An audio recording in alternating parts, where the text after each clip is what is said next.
The initial reaction, I think, of many in China and most of the Western press has not been extremely positive.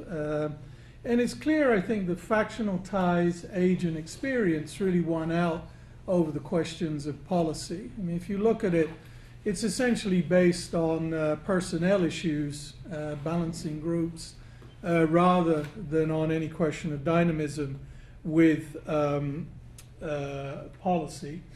And that creates certain challenges. There has been a very large turnover, as you can see there.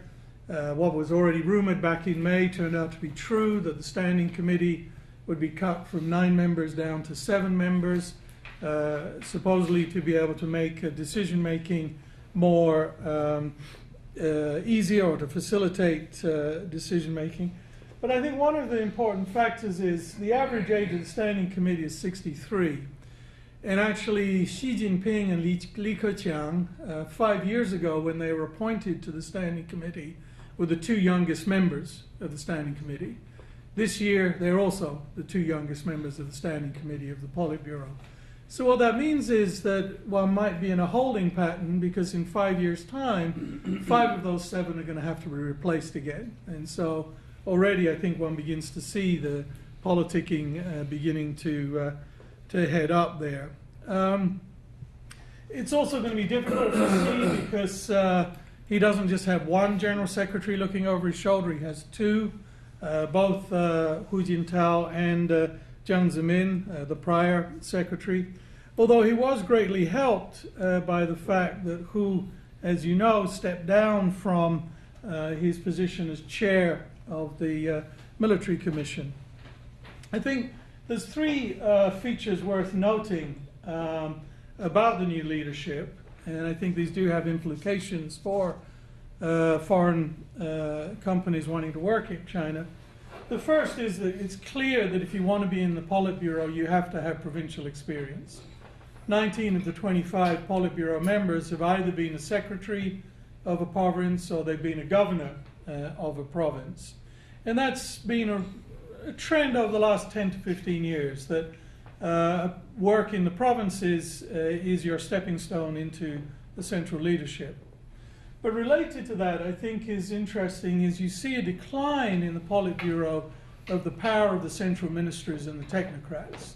And there's really only one of them in the Standing Committee of the Politburo, for example, who has really substantial ministerial experience.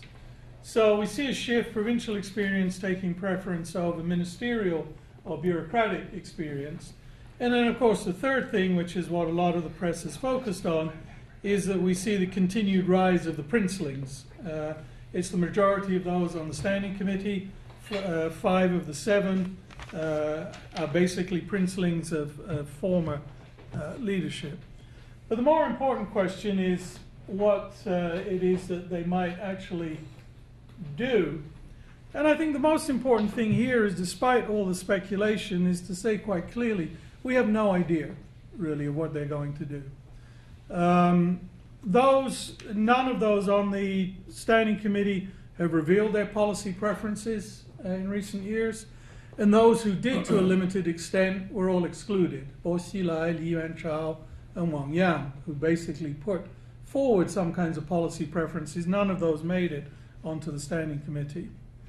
I think one of the impacts that the Bo Xilai affair did have is not just that they temporarily took their eye off the economy and economic development, but perhaps more importantly, it so tied in Xi Jinping and Li Keqiang into political discussions that they didn't lay out an agenda of what they were going to do.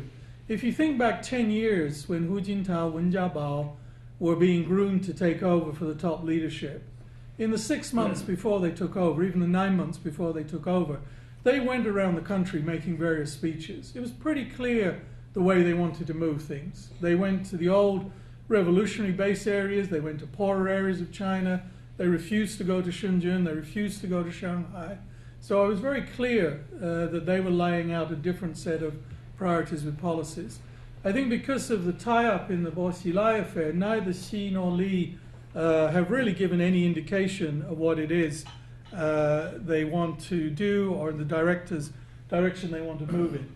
So as with every leadership, it won't be until the end of next year when you have the third plenum that we'll get any idea of policy intention, policy indications. The third plenum is the one to watch for. That's always with every new leadership, the most important plenum. The first one basically elects the new leadership, second one tidies up, and the third plenum is when they get the first chance to launch new ideas around policy. So if you look back historically, every significant policy shift in China has happened at the third plenum.